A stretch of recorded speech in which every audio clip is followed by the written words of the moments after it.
A wife is someone like their mother.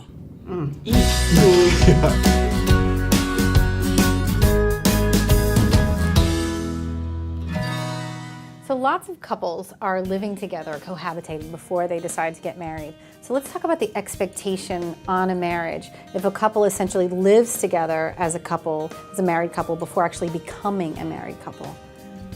What I found in my practice is quite often the couple who has cohabitated make an assumption that the marriage is going to be exactly the same, at least one of them.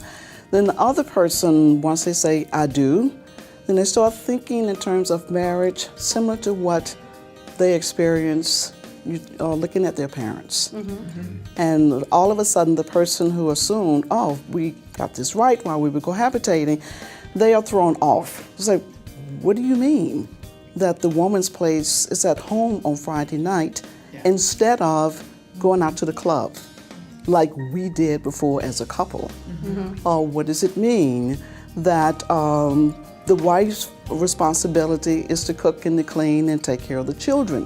When we cohabitated, we shared those responsibilities. I think the biggest issue here is there's a huge assumption made. There's like a blind assumption made whether they're cohabitating and they're getting into a marriage. Most of the clients I work with, when they come together and they're talking about their relationship, they have never taken the time to really look at it as a partnership. And if they're not doing that, then they haven't laid the foundation for even understanding what their expectations are. And the conversations you're having happen because people make an assumption and they base it on the lineage, their family, and they never sit down and go, these are my needs, my wants, and my desires. And I want to know what yours are, and let's see if we really have the potential here to meet those needs, wants, and desires with each other. There is a value in listing those things out and having a conversation about them. We get into the most important relationships in our lives, and we don't have a partnership agreement. Why do we do it in business and not in our personal lives? I also see it in the area of sexuality, that people have what I call psychic sex. They think that is what you think the other person is supposed to know what you want. Okay. So people People have psychic lives. Entire lives. Exactly. Psychic relationships. It's like, this is what I think you're going to be like. And even if they don't rationally think it, that may be buried, where when there's the switch, that's the marriage or something else, then it comes up and then they go, oh, well, that's what I'm supposed to do.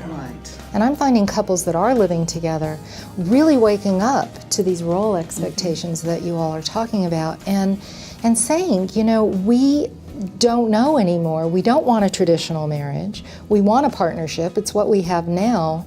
And we don't want to go the way of the divorce statistic. And so they're coming in droves. I cannot believe how many couples come to me, young couples, who basically just want to dot the I's and cross the T's and have those important conversations. So I feel very encouraged.